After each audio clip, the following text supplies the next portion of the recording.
You know, a lot of people think you can only make pasta with a pasta machine. That's not true. Today I'm going to show you how to make a delicious homemade pasta, seafood, and tomato dish that you gotta try at home. So we're going to make shrimp Brother Devil.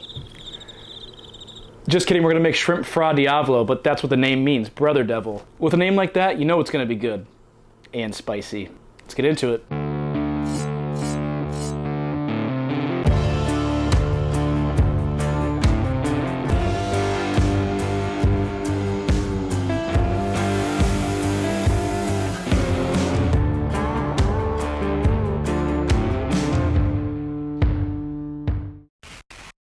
Hey guys, welcome back to another episode of Dishes and Fishes, where I show you how to cook and set hooks. If you like homemade pasta dishes, homemade tomato sauce, seafood, any of those things, today's dish is definitely for you. It's really cheap to make this dish, and it's the perfect thing to make for a date night if you're cooking for one or two other people. Some people get intimidated when it comes to making homemade pasta, but don't worry.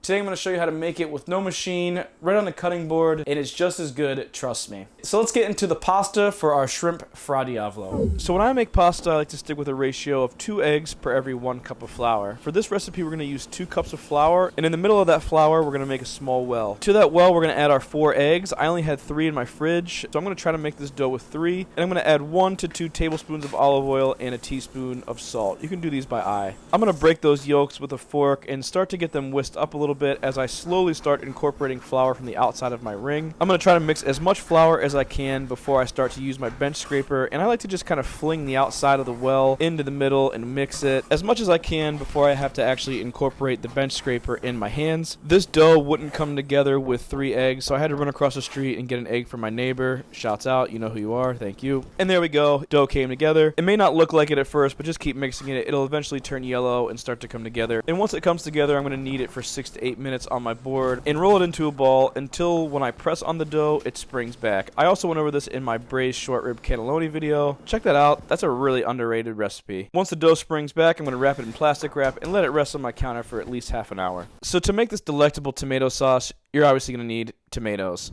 So I'm lucky enough to work in a greenhouse where I have access to some pretty high quality tomatoes. The technique I'm going to show you works for any tomato sauce, marinara, pomodoro, whatever. You want to use the best tomatoes you have access to whenever you make tomato sauces. The greenhouse also has a lot of fresh herbs, so while I'm at it, I'm going to get a nice handful of basil as well as some fresh parsley. These are the traditional herbs used to make Fra Diavolo. You can obviously use store-bought herbs as well. If you're interested in how these vegetables are grown, check out my other YouTube channel at New Agrarian.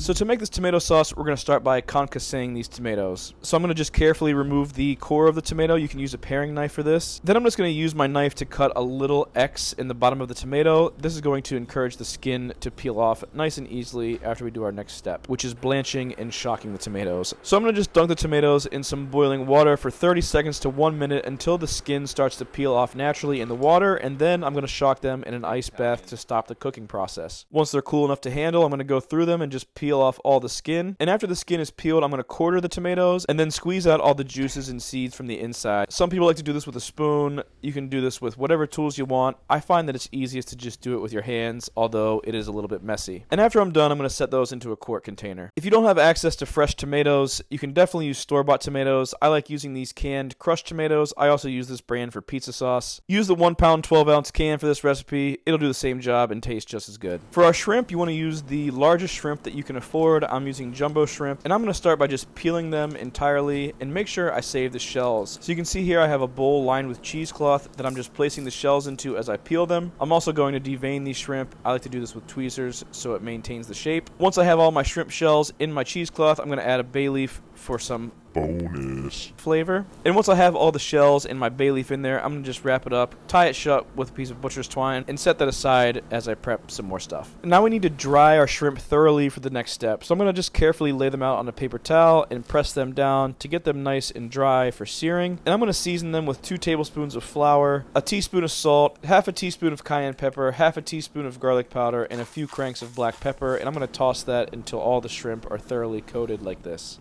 Once the shrimp are coated, get your pot that you're going to make your sauce in, throw it on some oil, and I like to start by frying 2 cloves of garlic in my oil and then get my shrimp in there to fry off. You don't need to worry about cooking these shrimp the whole way through just yet. All you want to do is get a nice brown crust on the outside like this. And once all of your shrimp have this nice brown crust, you can go ahead and remove them and set them to the side so we can make our sauce with the same pot. So for our sauce, you're going to need to use 1 to 2 long hot peppers, seeds and all. You can also use hot cherry peppers as well as 1 onion. So I'm going to dice those things up and get them into my shrimp pot. Give those things a mix until the vegetables start to become fragrant, and then add 4 cloves of minced garlic. Then I'm going to add 1/4 cup of pickled hot cherry peppers. This is going to give the whole sauce a nice pleasant heat as well as some added acidity. It's quite good. And then I'm going to throw back in those 2 cloves of garlic from my shrimp pot. If you're a savage, you can add crushed red pepper. I wouldn't add more than a teaspoon. Once you cook this, it becomes very spicy. I'm going to omit that because I'm not trying to burn my mouth today. And then I'm going to deglaze the pot with 1 cup of dry white wine. Scrape all the bottom to get those shrimpy bits off. Give it one final mix and then let it simmer until it reduces by about half. Once the wine is reduced, I'm going to add my CONCASSE tomatoes. And because they lack moisture, I'm going to add 1/2 cup of water. You don't want to add a lot of excess water. If you're using canned tomatoes, you definitely won't need to add it. Followed by a couple basil leaves, a couple sprigs of parsley, a generous pinch of salt. We will have to re-season this a couple times as we go. And a few cranks of black pepper. I'm going to give that another stir, and I'm going to bring that to a boil. And once it comes to a boil, I'm going to drop it to a simmer and drop in my magical sack of bonus flavor,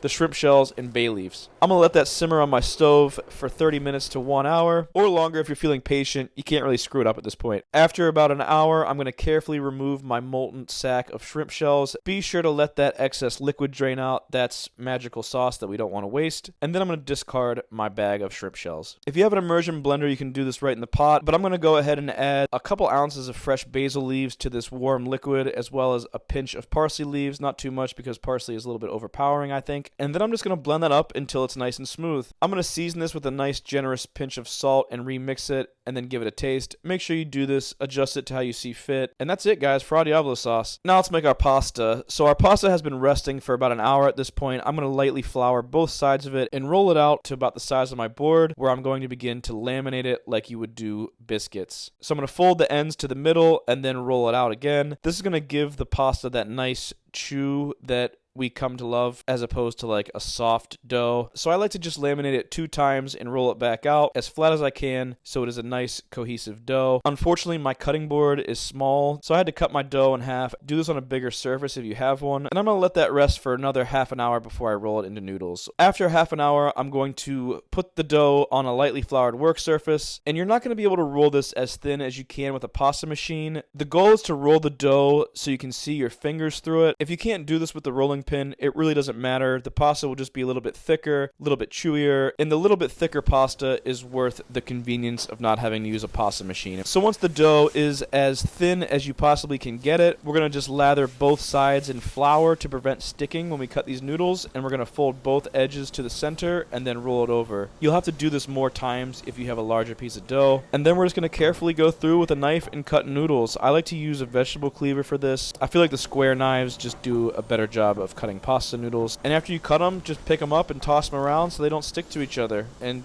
boom, pasta. You want to cook the pasta noodles pretty quick after you cut them, so we're going to toss those into salted boiling water. Give them a mix to kind of break them up a little bit. And fresh pasta cooks really fast, 1 to 3 minutes. So as those are cooking, we're going to get our shrimp Fra Diavolo pot ready. So I'm going to add a few ladles of our sauce, our shrimp that we fried off, and let those things bubble for about 2 to 3 minutes until they're warmed through. Then I'm going to add my al dente pasta. It can cook the rest of the way in the sauce, and it's as easy as that. Feel free to add pasta water, butter, more Fra Diavolo sauce, whatever you see fit, and create your own magical combination of flavors with this Fra Diavolo sauce. Toss that around, and then I'm going to add some fresh Parmigiano Reggiano to the top because pasta dish, and that makes sense. And give that one final mix until everything is nice and incorporated, and you're done, guys. So let's plate this up. I like to use tweezers when I plate up pasta because you can get these nice little coils. Then I'll go through and put down some of my shrimp. I'm going to garnish it with chiffonaded basil and some parsley leaves, and then more Parmesan cheese. And that is it, guys. This meal pretty much costs you the price of the shrimp.